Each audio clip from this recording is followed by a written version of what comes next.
Thank you and good morning to all. My dear friend, Dr. Arvind Kumar, congratulations to you for holding this very timely and very appropriate platform. And when I was looking at the theme, I was quite happy to see water, energy, environment nexus. And I was thinking that where is social policy? And I'm so delighted to see Shri Amitav Ghosh today here. Who brings in the social policy perspective. So congratulations for this huge balance that you have done. My dear friend, Mr. Shambi Sharp, who has been providing much more people's connect to UN in India, and with your continued commitment to pick up Hindi, I must congratulate you for bahut badai, Mr. Shambi Sharp and Ms. Mikiko Tamaka. Great to have you here, and UNESCAP partnership, I think, is extremely important for us to see how regional integration goes forward. And congratulations for your continued commitment through SANS, of which RIS is also a member. And I think that is something that we need to take forward. The idea of sustainable development goals is not just the UN commitment. It is our collective commitment. It is also our commitment in terms of understanding the holistic nature of development that we require. And water or any other specific goal, I saw the publication which is there in the folder focusing on SDG Goal 6. So water is something which you visit through SDG Goal 2, which is about nutrition, agriculture. You visit it through health because clean water is source for health, and impure water is invitation to several challenges. Goal 4, which is very much about education and the continued commitment in educational infrastructure, is not feasible without access to water. Goal 5, where gender is most adversely affected if water facilities are not available. So Goal 6 is intertwined with not only the preceding goals, but also afterwards the Goal 7, which is energy, and then you go to Goal 11, which is about urbanization, and then 13 and 14, 15. They all are crucially dependent on SDG 6. So SDG 6 is, I think, the only goal which cuts across all other goals. Water is, as Shambi Sharp rightly said, Jal hi Jeevan hai, water is life. So I think that's extremely important for us to realize and appreciate. It is also important to think of water when we are thinking of a heated world. And heated world requires new strategies, new hopes, and new plans to focus on. The United Nations Water Conference of 2023 has given us the basis, and now that the UN Water Conference for 26 and 28 are already sort of in the pipeline, we need to work out the details that are sort of reflective of 2024 G7 declaration on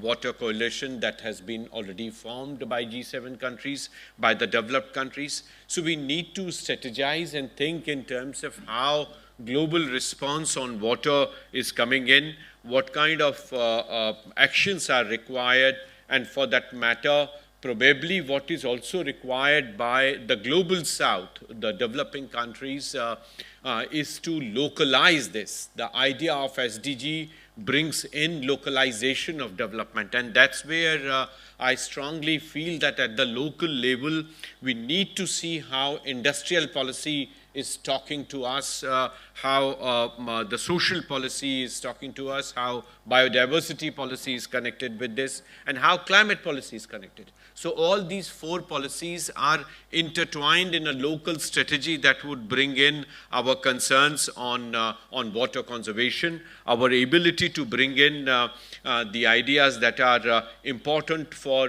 regional stability, peace, and inclusion. And that's where 2 important leads from academics, and I'm extremely happy that Dr. Arvind Kumar, you have been pushing in this very important cause because I think before our concerns become crisis, we need to act. And we need to act for regional stability.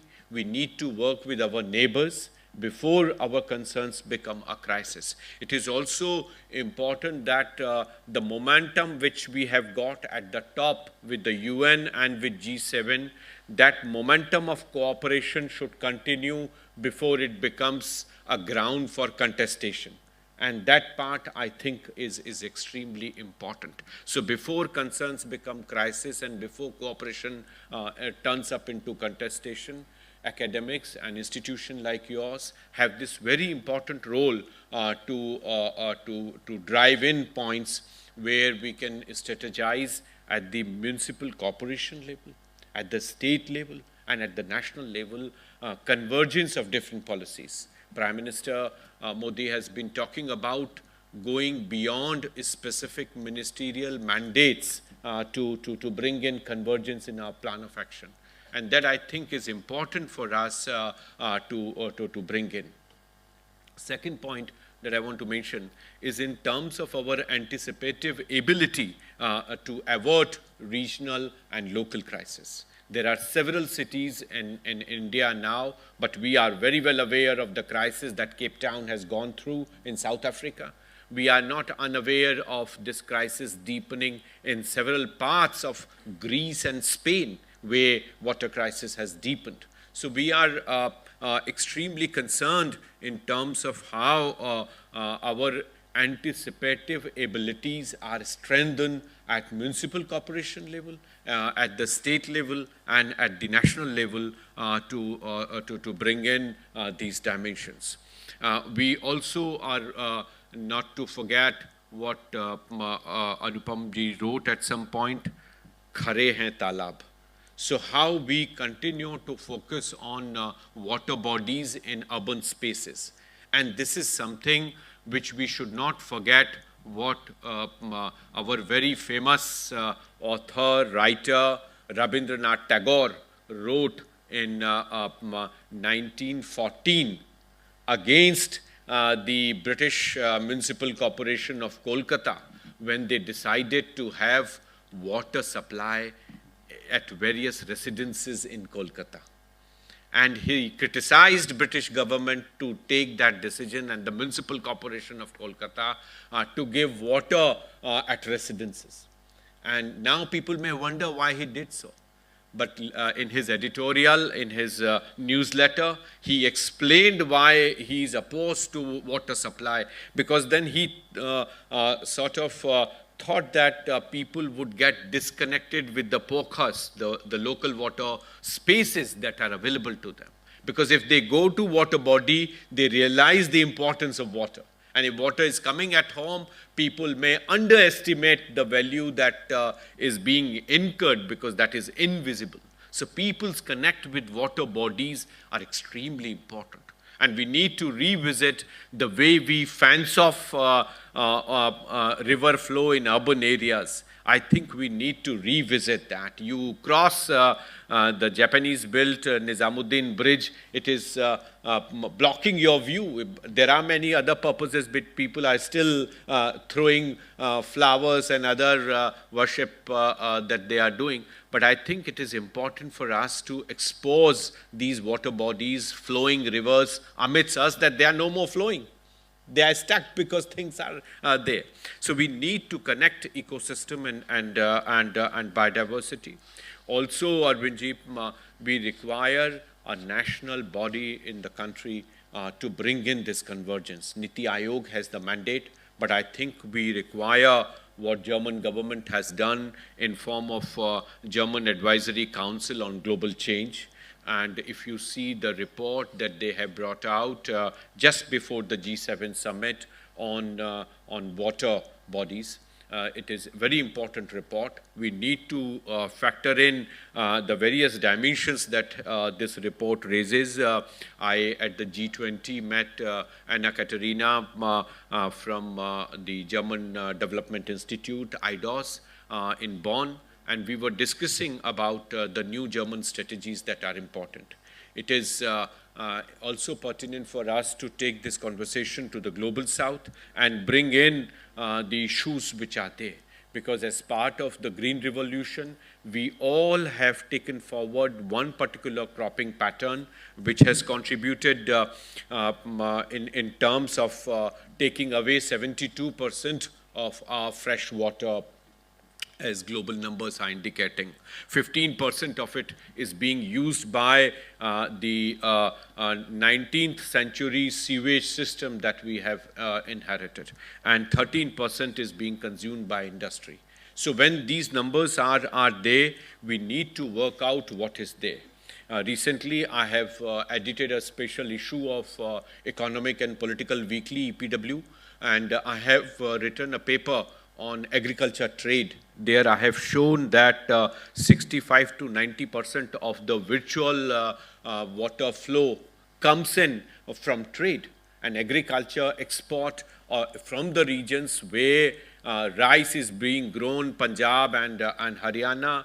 1989 SK Sinha committee suggested that we need to switch over from this. Water Technology Center at IRI Pusa requires re-energization for us to see how best virtual trade can be stopped and in what way we can go forward. I'm also extremely delighted that you are focusing on science and education, and you are trying to reach out to education sector, to students and universities. So I think it is important for us to take this education related to science of water conservation to our students, to bring in awareness about water cycle. To bring in media, but also explain to them the consequences of water crisis. And that probably, I think, is important. During India's G20 presidency, as all of you are aware, Prime Minister introduced the idea of life, the lifestyle for sustainable development. We cannot copy West in terms of economic advancements. India is the fastest growing economy in the world. We are far ahead, though our numbers have gone down in this quarter. But still, if you see at the end of the year, we would be the fastest growing economy. With this rise in income levels, with the rise in numbers of billionaires and millionaires in our parts of the world, not only India, but China, Brazil, South Africa, Indonesia, Turkey, Mexico, they are not far behind. They are also growing at a very fast pace. In these countries with rising income levels, we cannot copy the West lifestyles, and which are extremely resource intensive. We need to find technological solutions so that sewage system can have less dependence on resources. Water is most crucial of them, so is electricity and other dimensions. And that's where the idea of lifestyle for sustainable development, our connect with ecosystem and biodiversity is important. Before I close, 2 points I want to mention. One is in terms of funding and finance. And this is one important dimension that we need to see how water conservation strategies can have adequate funding, incentives and disincentive mechanisms for this. The moment some state governments have entered in pricing of water on great recommendation of World Bank, we have fallen flat. World Bank cannot be our guide, they cannot be our philosopher.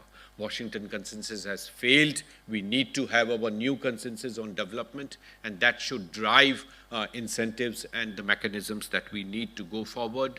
AEI, access, equity, and inclusion.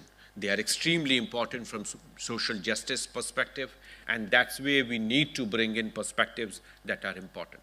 At my own institute at RIS, Prime Minister on 17th November launched what is called as Dakshin. Dakshin, as you know, is a Sanskrit word which means south. But Dakshin is also about the development and knowledge sharing initiative. It is the Global South Center of Excellence, and our idea is to collate development practices of India and take them forward to the Global South.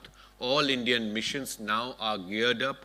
We have established contacts with 320 think tanks from the Global South. And in January, we are going to call a major conference of all the Dakshin institutions, but on issues that are important for the Global South in general. on 13th of December in this very conference room, we have invited Thomas Piketty to discuss this idea of inequality in terms of access to resources. So it is important for us to realize the inequality that is coming in our societies, and that's where the idea of access, equity, and inclusion, be that for water, but for any other resources, I think is important. I once again congratulate you for this excellent initiative. Thanks for your attention.